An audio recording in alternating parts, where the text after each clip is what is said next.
Well, and that's the idea, right? I read all these books on sales. I read all these books on human behavior, and I think the one thing I've always noticed, one is you have to be unique. If I get calls from charities every day of the week, and I get multiple because I'm the idiot that donated to hundreds instead of just one and giving them all my money, right? And so now they all call and they're like, "Oh, Neil, you donated last year. You're going to donate again." But it starts with, "Is this the head of household?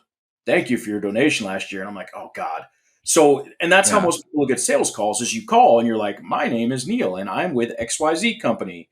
How was your Mhm. day? I'd like to talk to you about." So I'm very big on the shock factor up front is say something that's going to get attention because even if they're angry, they're either going to laugh or they're going to at least be a little disarmed because it's not the same thing they just heard 5 minutes ago. So if you can get something relevant, ask your customers, right? Why did you buy? And then you start out the phone call with, "I just talked to another hospital, just did something that I think would be relevant to you." Right? Anything that's disarming when you get them on the phone and you're not the same as everybody else is going to take you light years ahead of your competition. I'd love to start with why you decided to get into sales because I was taking a look at your LinkedIn profile and there's a bunch of different types of experiences that you've had. I saw the real estate, but was your first like B2B sales job, was it selling sort of into this kind of persona? It didn't look like it was necessarily security, but IT, types of folks. No, so as a kid, my parents were both in real estate, and so I came into a family where sales was the thing.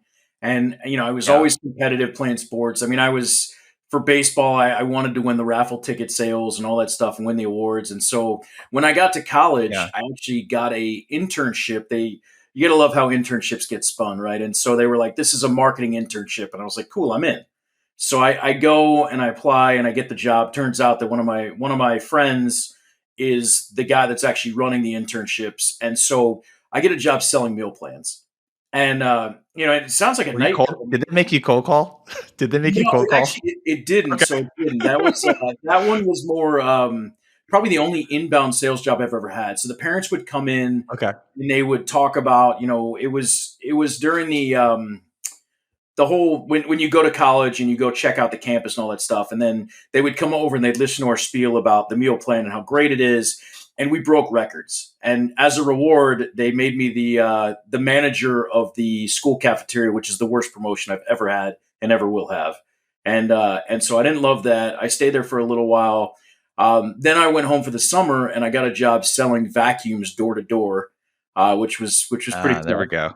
And then out of college, I got my real estate license in college, and then I used that some out of college was in real estate. And then getting into IT sales, when the market tanked in '08, I was getting married. I had to pay for my own wedding. All that stuff was happening, and I was thinking, man, I don't know how I'm going to make money because I wasn't losing my job, but I wasn't going to make commissions. And Mhm. a buddy of mine said, if you know sales, all you got to do is learn the technology is pretty easy. So he helped me get into technology sales in '08, and the rest is history. But I've been in sales since I was a kid. I mean, it's fun for me. My superpower, so to speak, in sales, we all have our strengths, is I've always been a master networker, and I always really enjoy that. And it's the people to people aspect that was just a natural fit for me. It's interesting because you have a less common story around how you got into sales because most people get into sales sort of how I did by accident. You Yeah. mentioned door to door vacuums. I sold house painting services door to door in college. That's funny. It was, I didn't even know that I was going to be going door to door actually, which was the weird part. So I'm like, first week starts. I'm like, yeah, you need to get some friends together and we're going to do this and that. And that's sort of how I got into it. Um, the door to door selling, how did you respond to the rejection? I mean, I've never taken it personally. I mean, I'm usually Yeah. I look at it as rejecting the situation and not the person. I don't take it personally, and I Yeah. think I've kind of always had that mindset. So more, I mean, the other thing, I grew up in Florida, and we were going door to door in suits in like 95 degrees summer weather, and so I was already sweating like crazy. Before I said a word, they were like, "Do you want some water?" I was like, "Yes, I do." And while I get some water, let's talk about these vacuums. And so the Yeah. rejection was typically more of like when they saw the price because they were outrageously expensive vacuums. That was the rejection. Yeah. But I got some pretty warm. you would expect, and this is back, we're talking back in like the early 2000s, late 90s. And so, you would expect that people would be a little more resistant, but they really weren't. We were going to new neighborhoods. They were excited to be new homeowners in these new neighborhoods, and we'd knock on the door, and it was like, oh, somebody's at my door. And so we'd go show up. They'd see a sweaty kid that needed water, and they'd hand me a water, and then we'd talk a little bit. Yeah. And I didn't get rejected from the like. It's not like today where everybody picks up the phone and is like, "Don't call me again." It was more of Yeah. like, "Okay, I'll give you a minute. I'll listen." And sometimes it worked, sometimes it didn't. But it wasn't the same level of rejection that you would expect from door to door. Were there any lessons that you took from that job that you have taken with you through your rest of your career? Yeah, a couple. One specifically was the way that we did demos was Fear Factor, which I don't love, but it did make sense the way we did it. Is we would bring a carpet with us, like a little handheld carpet, and we would pour dirt in it, and then we would show them with the vacuum and say, "Hey, look how much dirt we just picked up," and then you'd pour it over so that they could see that no dirt was coming out of the carpet. The vacuum got everything. And so, one thing that Yeah. I learned is the value of the demonstration is that it's you know it, what you say when you can show it is twice as powerful. And so that was one. And Mhm. the other thing was I had the worst boss in history, and he was a failed NBA player that loved to remind us how good he was. And so I think he was borderline like he was a drill sergeant. I mean, it was like he just wasn't nice. So you've got this stressful job, and then you've got a guy beating you down as soon as you get back. And one, I learned who I didn't want to work for very early, and two is I learned the value of the demonstration, being able to show exactly what you just said. Yeah. The show don't tell piece is really interesting, especially with technology or any kind of stuff. It's what I love about, the technology that we have access to as sales teams now. It's so much different than even 10 years ago. The ability to show someone something in a really compelling way is interesting.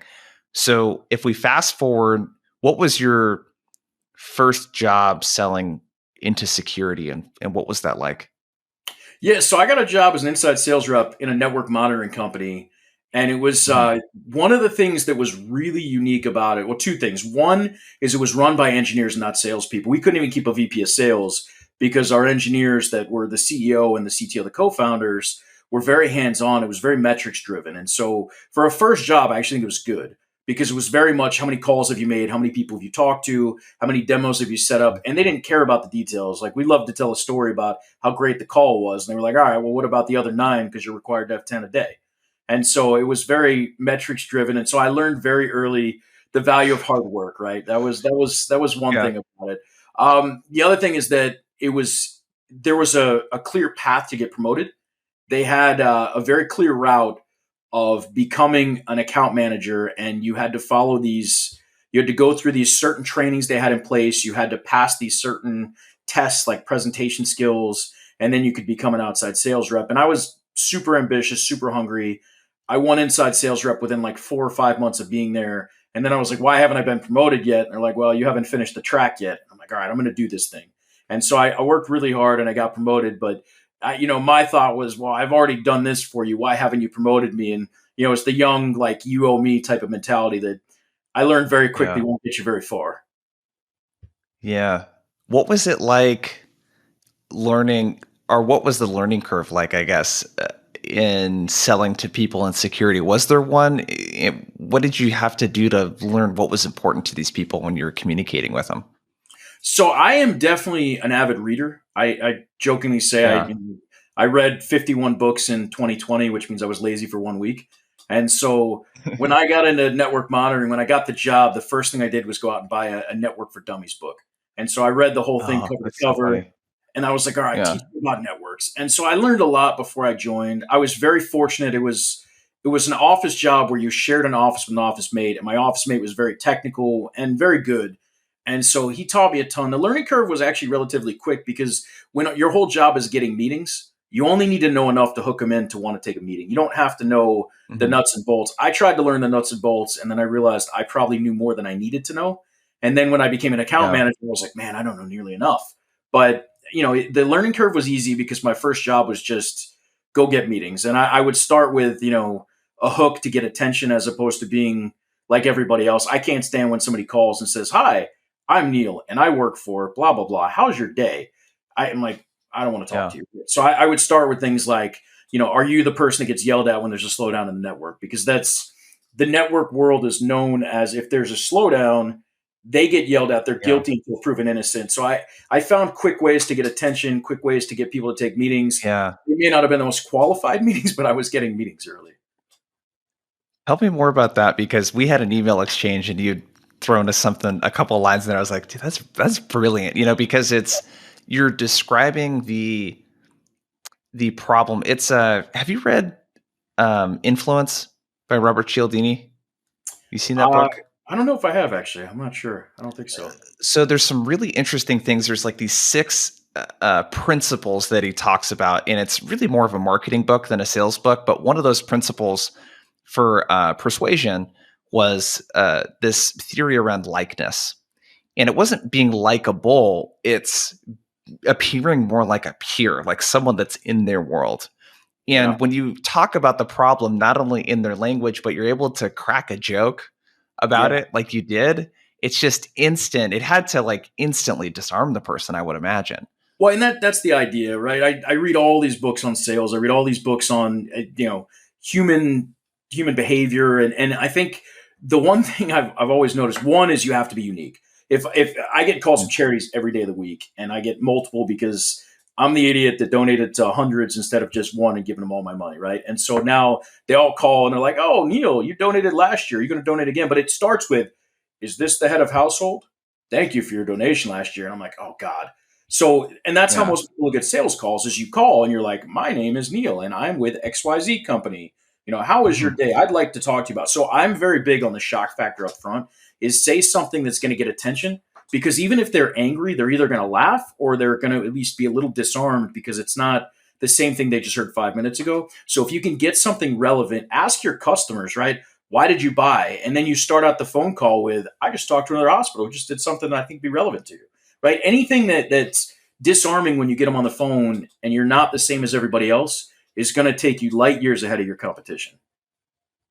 Do you have any other examples of stuff that of lines that you would use in your first job, or just in general? I think it's really good for people to hear it's and I don't mean this in a knock. It's simple, and I Yeah. think the most creative things are the simple things. That's the Yeah. hard part is making it really simple. That's what I love about it. Is there any other types of examples that you have, or anything else that Yeah. you could share? One that's not technology specific. I'll admit it's borderline stalkerish. It's not meant to be, but it'll make people chuckle. Is I'll say, "Look, I'm local, just like you. I don't want to be the guy that you avoid in the frozen food of the supermarket. So I'm going to be real quick here and tell you why I'm calling." And things Yeah. like that, right? It's like things that are just, look, I'm not trying to be the guy that you're avoiding. I just want to tell you something real quick and see if it's relevant. And those are the types of things that I Yeah. typically use. Yeah. So did that part, because you've worked with a lot of reps and things like that over your career, how did you, if at all, train people to put their personality into how they sell and how they prospect? How did you get them to people to open up like that? I find that a lot of reps are uncomfortable with that. Yeah, I mean it's a challenge, but one of the things I was taught early and I always share with everybody is that however you however you speak is how you should write your emails and it's how you should talk to your customers because you can tell when Mm. someone's using a phone voice. I mean, I even do it, right? Somebody calls and maybe it's a friend from college and I'm like, "Oh, life is amazing," as opposed to being real. And so I always tell people, use your personality, be real. When you write an email, read it and think, would I actually say this? If I was sitting next to somebody in a plane, in a bar, at a restaurant, would I say that? And then think, because that's how they're going to read it. And if it reads like a robot, they're going to delete on, upon reading, right? They're not even going to get to the reading point. So I always point out, and the other thing that I was taught early, which I find really interesting, is that when you read an email that you've written, read it out loud and it sounds like somebody else sent it to you. Yep. And now you're reading it and you're taking it in and you're saying, does this sound like something I would want to read? Yeah, I love that. The other thing I push people to do too, because brevity is so important, Yep. is if you have to take a breath in the middle of a sentence, it's probably too long. Let's Yeah, let's chop it exactly. up down a little bit. Um, I wanted to get into This is really great. I want to get into some more stuff like this just with your book, Cybersecurity Sales, which I definitely recommend people check out. I've already recommended it, Neil, to all of the the folks I know that sell into these folks. Thank you. Tell us, what was the inspiration to write a book like this? Where did that come from? Yeah, so I mentioned I read way too much. There's no books on cybersecurity sales. I was shocked, right? There's a million books on sales, and some are good, some aren't, but they're always rinse and repeat with a few different things that you can learn from them. And cybersecurity sales is very niche, and so I've learned to love niche books, whether it be how to be a better presenter, whether it be learning the words that actually stick in people's minds. And so I thought, I can't believe no one's written a book on cybersecurity sales. So then I thought, well, I'd love to write this. I think it'd be interesting, but then again, it's another sales book. So then I thought, well, what would make it different? What would actually make it unique that people want to read it?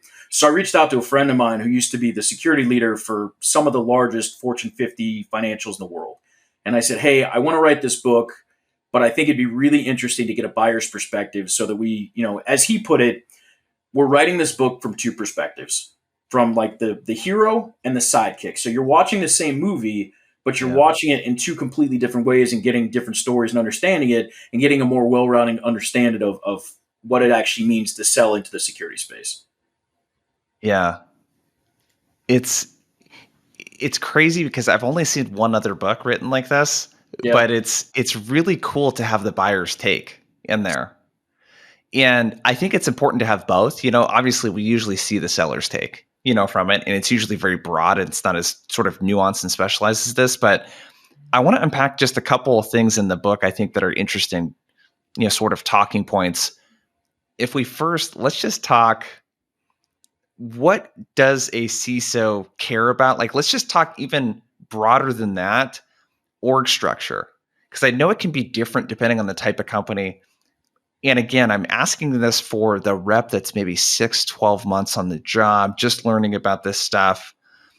Let's start with something really basic. What does a CISO do that's different from a CTO or a CIO? Like, where do they kind of fit in the departments Yeah. in the So, org and that's structure?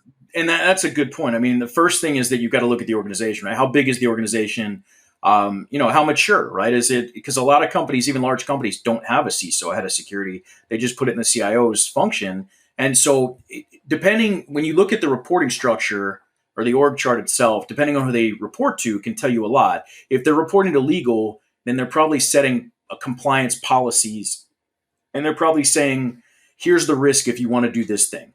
They're not likely the operations folks. They're more likely saying, here are the, if you want to move to the cloud, here's the risk that's in front of you. Here's the guidelines. Here's what we say you need to do to be able to move these applications to cloud. Whereas if you have a large company with a lot of people in security, they're not only that compliance piece, they're also the operation function, which is they're going to be involved in those discussions. We want to move to the cloud. Okay, we're going to put these controls in place and we're going to be involved in the development or different things. So you look at the org structure and you say, all right, where do they report to? What is their likely responsibility? You look at the length of time that a security leader's been there, right? If a security leader is brand new to a company, they want to put their stamp on that thing. I mean, when a new president comes in, they don't say, that last president was really good, I'm just going to keep doing what he was doing.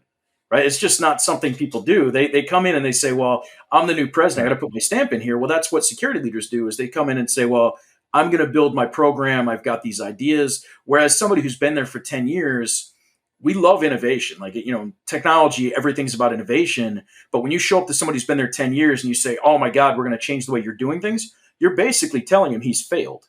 Like, you're like, Yeah. oh, you've been doing this for 10 years, but it's not good enough. So you have to start talking about integration instead of innovation. And you've got this great program. Let's make it 10% or 5% better. And so knowing how long they've been there, knowing who they report to, knowing that most CISOs don't report to the CEO, no matter what anybody's telling you, they're not. I mean, there are a lot that are, but if you were to take a percentage, I'd say it's a low percentage is actually reporting directly to the CEO, which means they're the executive reporting to another executive, which is already a challenge in itself because they've got a whole layer. They're not going to get the massive amount of the budget that IT is going to get. If there's an IT transformation, it's a huge percentage of the company budget. If there's a security project, they're lucky if they're getting low percentages of the overall budget at all to even do major things. So it's not your traditional I wouldn't say traditional sale, but it's a very finite sale. You're focused on a very specific department inside a larger company. So let's say that we're trying to break into an account, a net new account. How, in your research, how would you go about finding the answers to some of these questions before I might reach out to someone? Or is that maybe a part of the information gathering that you do to figure out what the org structure is? What are some of the things that you might be looking for? Well, so I'm big on spreadsheets. I guess I'm old school that way, where I like to build out these spreadsheets Yeah. that I can keep track. So every time I add a note when I call somebody, it's not brand new. And I mean, you could use a CRM as well. But my point is that I have some information, so each time I call, I learn a little bit more. And I do the research I do. One thing is I'll look for places they've presented and what topics they presented on, so I know what's interesting. A quick Google search of what does Jason care about, right? It's Jason Bay, and all of a sudden you find he's presented at these conferences on these topics with these things or for these technologies. That's one thing I'll do. I look at LinkedIn because it's a brag book, it's our resume, and I'll say, all right, what do they care about? I'll do those types of things. I'll look at the industry and I'll say, all right, based on the industry, what is my company able to do? And then if I have a referenceable account, if I'm allowed to, I'll mention the referenceable account. So in a new account, I'll say, you work for XYZ retail.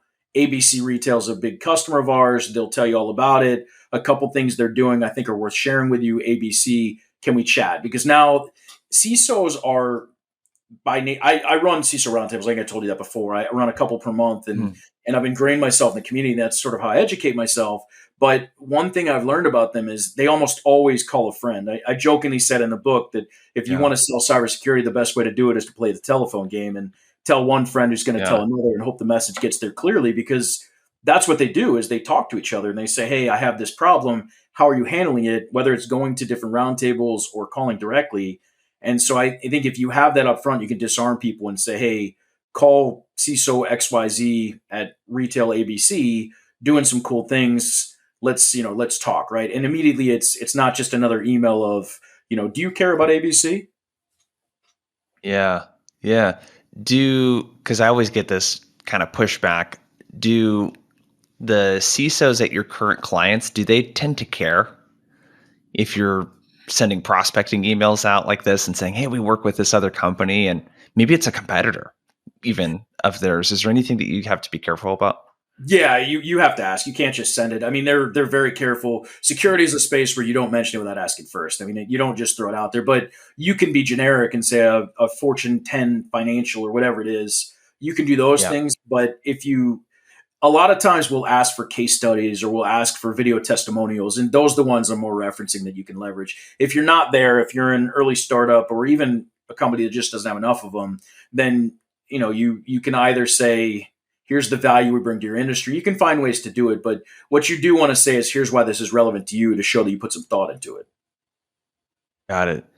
Could you speak a little bit more on how the org structure might work within security in terms of like how does the buying process tend to work? Because I think that's kind of important for people to understand. A lot of the advice I give around prospecting is, don't prospect to make a sale, prospect to start a conversation. And Yep. people are talking so much about the solution when they're prospecting, and it's like, let's just step back here. What does the typical buying process kind of look like? I know you talk about it quite a bit in the book. Yeah, I mean, it varies by organization and size. So if let's say you're selling to, I don't know, a Fortune 100 with a massive security team, the CISO probably doesn't get involved. He's probably aligned budget to each different piece underneath, whether it's security operations has a budget, identity access management has a budget, GRC has a budget, governance, risk and compliance. They each have their own budget, and so they'll have projects that align with the company strategy. And depending on the dollar amount, you may not have to go as high as the CISO. So if you're in a large organization, it depends on your dollar amount, and two, it depends on the priority. But chances are you're not going to have to talk to the security leader. Now, it's a big strategic project. I don't know if you're replacing a SIM, which is one that's famous for being more expensive, then the CISO is likely getting involved because it's a big strategic thing. If you're talking to a smaller company, more often than not, they're always going to be involved, right? You've got a small Yeah. team and they're responsible. And as one CISO put it to me, right, is I have visibility into the business direction they have visibility into their day to day. And so if this is a strategic project, the CISO is likely involved. Whereas if it's just I can make your life easier, then they aren't. And so it depends on what you're selling, depends on which company you're selling to. But there's a lot of variables that play into that. But there's oftentimes it's, they'll usually have sign off authority up to a certain dollar amount. And then after that, you either get to a committee or a specific decision maker. But a lot of times, I mean, I've even done deals with, Fortune 50 where they could spend up to a certain dollar just using fake numbers. Let's say it was 500,000. And so if you sell it for under 500,000, they can make that decision. But if you sell it for 501, it's going out for RFP. It's going to be a long process. And so knowing Yeah. those things is helpful too. Interesting. So if we're doing some reconnaissance, let's say, and kind of talking to some folks maybe on the lower end to just kind of get some intel and figure out how things work, one thing I've heard and been told, and I would love your take on it, is that the way that salespeople oftentimes go about that feels a lot like social engineering. Yeah. And are there certain questions that are not okay to ask about a tech stack or any of that kind of stuff that you would tend to avoid, or, during a prospecting, kind of context before you've really established contact with people? I mean, I was told by one of my sales engineers, and we did really well together, that I'm very good at making the awkward comfortable. So I don't think there's a whole lot of questions that I don't ask. I think the best way to go about it is just think about it from their shoes. Is what would they want to share? I mean, I got an email back yesterday, it just made me chuckle, and he said, "I can't look at a demo until we have an NDA in place," which nobody says that. It's just not real, right? You don't need an NDA to look at Yeah. my product. I need an NDA to talk to you. And I didn't even ask for a demo. I just asked for a conversation. And that's the response I got back. So I think you'll get resistance in what they're willing to share. I wouldn't be afraid to ask questions, but I would think about it from their perspective. What are they going to know? I mean, if you ask somebody if they have the ability to make a purchase, there's a million ways to think about that question. Almost everyone's going to say yes. I don't sign it. I don't make the final decision, but I'm going to be using the product. So of course I can make a purchase, right? But then when you get into the nuts and Yeah. bolts of what a purchase looks like, no, they can't make the purchase. But it's how you ask the question tactfully and think about it from their perspective. But I would agree, the social engineering thing does make me chuckle. I Anthony actually said to me, not in the book, but it's just in general, don't look at people like a transaction because they're going to know. And that's when you look at Yeah. people and you think are they going to buy something from me? Immediately you've lost the personal touch of trying to understand what this actually means to them. Yeah. Is there any other things in your experience with all the CISOs that you interact with? Is there anything else that when they're getting outreach, cold emails, cold calls, what kind of stuff drives these people crazy?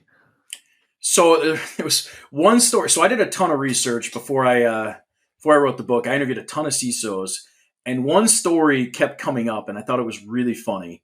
I'm a big believer in mail. Like I think physical mail, anything that you can do Mhm. that differentiates you, that's just not the same as everybody else, I think is a good idea. So physical mail, I think is a good idea.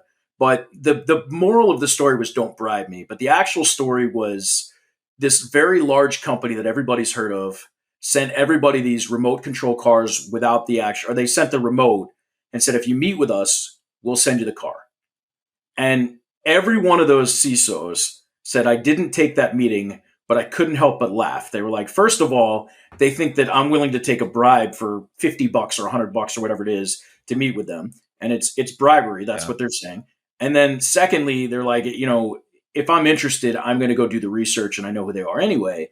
But I think if you're going to send something physical mail or anything else, you've got to keep in mind, how can I get their attention without looking like I'm trying to pay them for it, especially in security where everything is about morals and I don't know if morals is the right word, but it's about doing the right thing and trying to make sure you're protecting the company. And anything Yeah. that's thought of as being improprietary is a really bad idea. And if you're bribing somebody for a meeting, they're immediately going to put you on a blacklist. So what they were getting at was like another one shared that somebody sent him a hat from his college. That's not bribing him for a meeting. That's thoughtful. Hey, I know you went to this school. This is probably meaningful.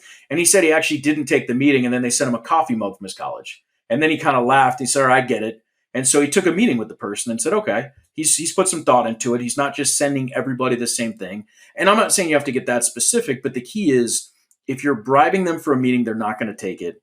If you're doing something thoughtful, you're a lot more likely to get a good response. Yeah, a client of mine actually a couple years ago was reaching out to CIOs with some sort of fancy telephone. I don't know what it was, but it was like a really high end kind of thing. I was like, oh god, dude, Yeah, there's so many people that are not uh, executives. Um, it's like they'll take the meeting just to get the thing. yep, And then an executive, someone that makes a lot more money, is just like, I don't need this. I can afford to buy. You know what I mean? It's so silly to get a meeting under that premise, and it puts you immediately on the defensive. As a yep. salesperson, which I don't want. So direct mail.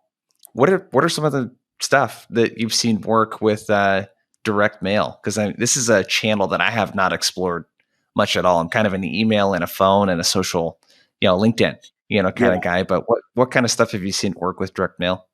I mean, again, it comes down to clever tactics. It's like I mentioned with the college thing. For me, I did actually a long time ago. I bought RFID wallets, which are basically wallets that protect your credit card, so nobody can scan it. Not even that that's something that's really a fear, but cybersecurity guys are paranoid, right? There's this whole like Yeah. everybody's coming to get me, and so I sent the RFID wallet, which was maybe 5-10 bucks, and it had a company logo on it, so maybe another 5-10 bucks on there. And I wrote, now that we've protected your money, let's talk about protecting your data. Can we have a discussion? And That's great. that was, and it was honestly, it was probably, I think in the mail, I sent a handwritten like 2 sentence thing. And then I would Yeah. follow up with phone calls and I would, emails and all that stuff till I finally got a hold of him. A good friend of mine actually would send chocolates or flowers to the admin and he would send those to the Mm. admin and then he would call the admin or email the admin and say, can I get on the calendar? And, it's tough to find admin information, but those are creative ways where you're not really bribing somebody. You're just like, okay, this is Yeah. clever, this is unique, this is easy, and no one's going to look at it and say, why is he buying my time or why would I talk to this person? Yeah. I love that. So if we spend just a little bit more time on the prospecting side of things, what are some things that you suggest based on what CISOs have shared that has worked? Meetings that they have taken. Will people respond to a cold email? Will they take a cold call and maybe not the CISO necessarily, but maybe someone that works under the CISO? What if folks shared that, hey, this works? Like I've So taken meetings doing this before.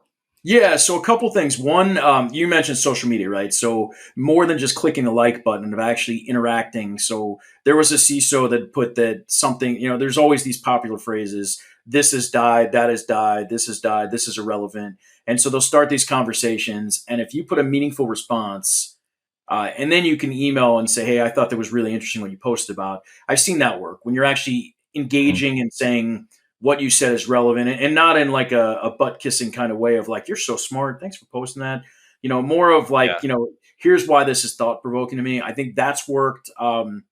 I did actually, a CISO I'm friends with it said to me, if I don't know you, I'm deleting your email. You could tell me that I just want $1 million. I'm never going to know. So there is a lot of that out there where they won't Yeah. respond. But what they will respond to is if you can some way get referred into them, whether it be from their admin, whether it be from somebody who works in the company, whether it be from a friend. It could be, I had a good friend of mine, one of my best friends, is neighbors with a senior security leader. I saw them connected on LinkedIn and I chuckled and I called my buddy and said, how do you know this guy? He's like, oh, he lives 10 houses away.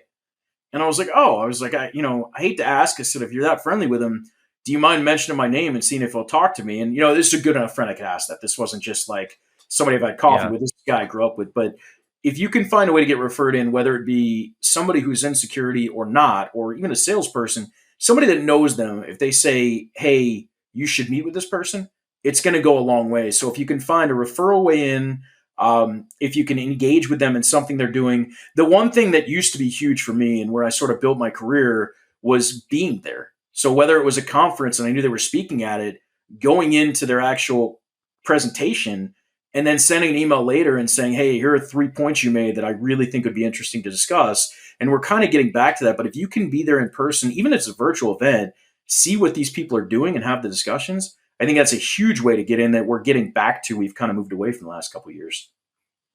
Yeah, as a person that creates a lot of content myself, anyone that pays attention to it and points it out doesn't have to do very much effort, Yeah. put very much effort in to get my attention.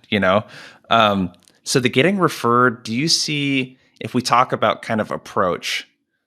So if we're approaching an account cold and let's say maybe we don't have a lot of those introductions that we could get, where do you suggest getting started?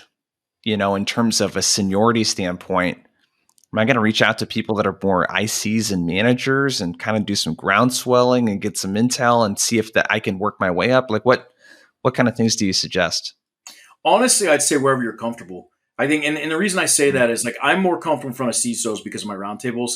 And if I talk to an Yeah. engineer and they start getting into the weeds, I'm a lost child. I look Yeah. like my 5-year-old in front of my keyboard trying to type. Right? It's all of a sudden it's like, well, what am I doing here? What does this mean? So for me, Yeah. I'm more comfortable with CISOs. So I'll reach out to CISOs or directors or VPs, and I can talk like an executive. There's a lot of people that are really good with the individual contributors, the lower level engineers.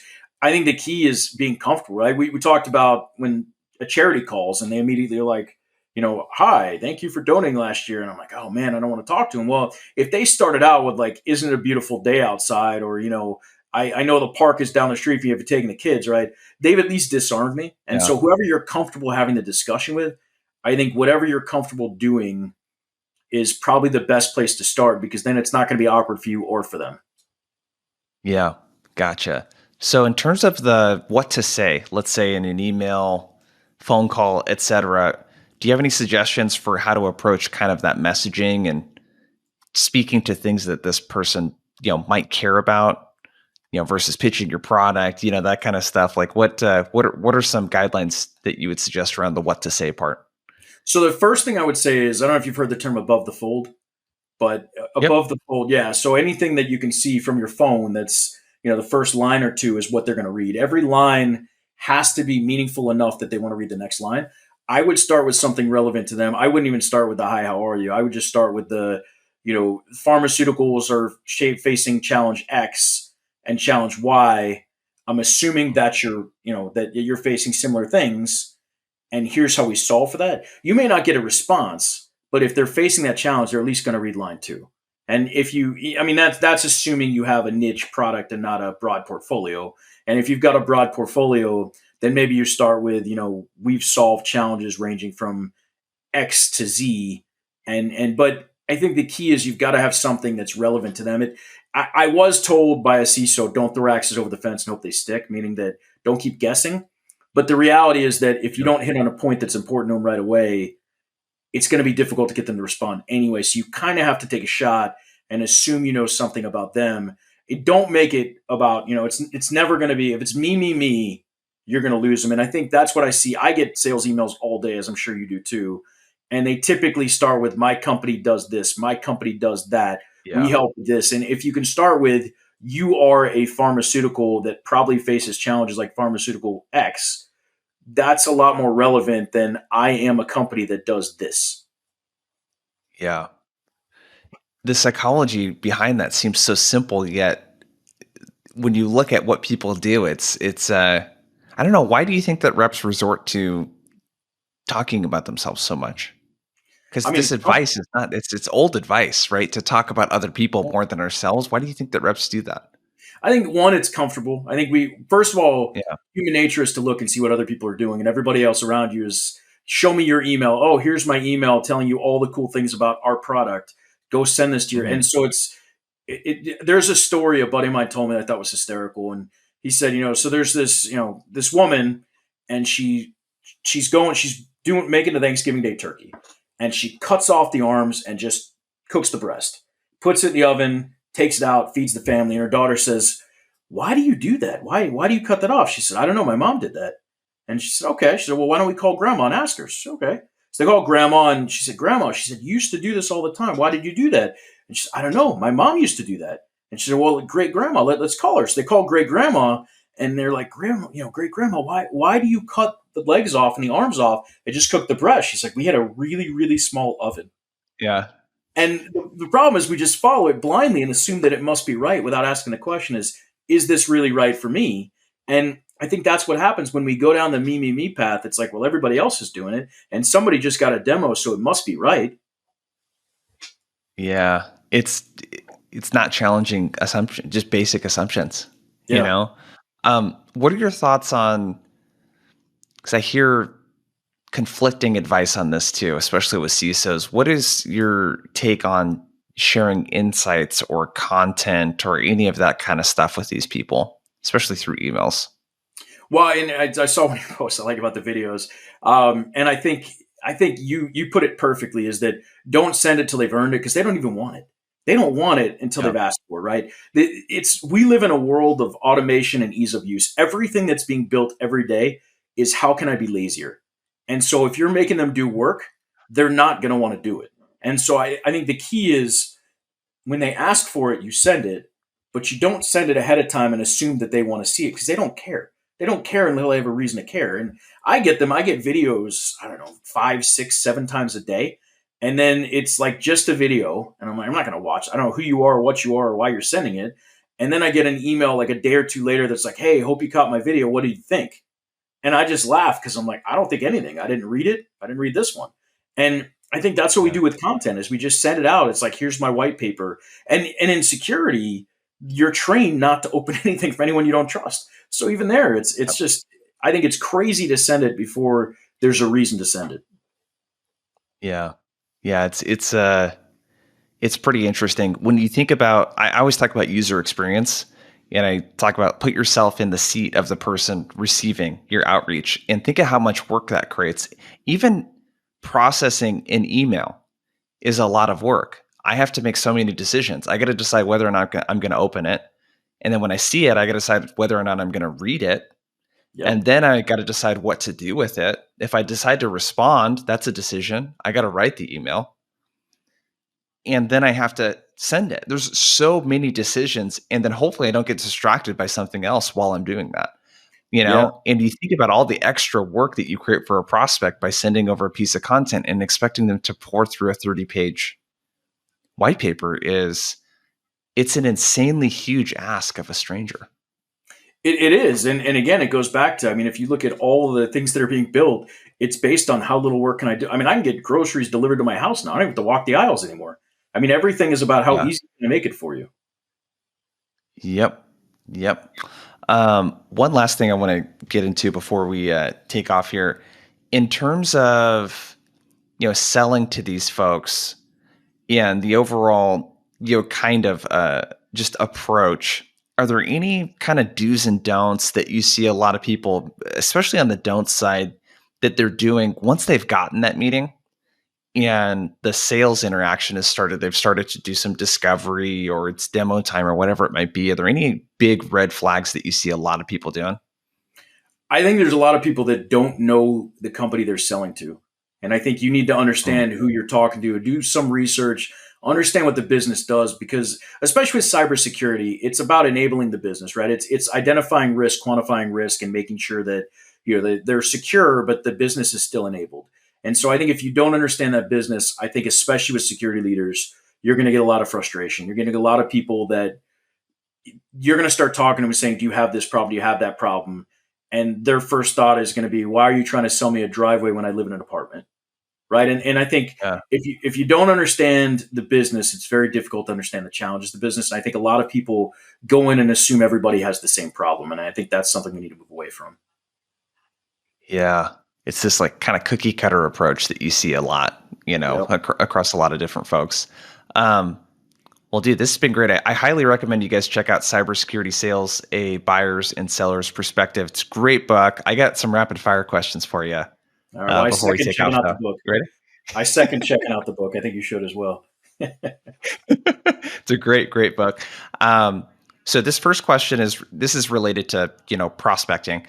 If you had to choose, not that we have to, but if you had to choose between phone, email, and social to interact with prospects to get that first meeting, what do you pick and why? That's a good question. I would probably go email, but I'd say social is a very close second. I think phone, my cousin is a comedian and he put it best. He said, you text me before you call me to make sure I'm taking calls. And I think most people look at the phone that way. I'm not against cold call. I think you should do it, but I think it's the most intrusive. So I would put it last of the three. I think social I really like, but I think you limit yourself because there's a lot of people, especially in cybersecurity, that won't do social. So I think if you can engage, I think it's an amazing way to do it. but I think you limit your audience because some people don't do it. So I'd put email at the top only because it's the least intrusive of the three, meaning you're going to get the best response rate if you do it right, and because the fact that you have the widest reach, because social, some people just won't touch LinkedIn or whatever else, what other social you're using. What is something you believe about sales that most would disagree with? I think relationships are huge. And I think we like to hear relationships are dead. And I think that, yes, the most important thing is that you're solving a problem. But without the relationship, I think you're going to really struggle to get in the door. I think that's becoming more important every day. And I think relationship sale is much more important than it's ever been, not less important. Knowing what you know now, what advice would you give to yourself as a rookie sales professional? Probably a lot of advice. I would say that, when I was a rookie sales rep, the name of the game was quantity, not quality. And I think that was one thing. I would work long, hard hours and work my tail off and have a tenth of the results that I have today. And I think quality, if you work 2 to 3 really hard hours, it's much more impactful than working 10 hours without thought behind it. So I think the key is that quality matters more than quantity. Not that quantity doesn't matter, but quality needs to come first. Love it. Well, if you're listening, make sure to subscribe to the podcast on Spotify, Apple Podcasts, all that stuff, wherever you listen to it. Leave us a rating. And Neil, before you take off, we already told people about the book, but if someone wants to connect with you or check out your company or any of the other resources that you have, where's the best place to do that? Yeah, I'm big on LinkedIn. Come check me out on LinkedIn, send me a note, and I will respond as long as it's got some reason why you're reaching out behind it.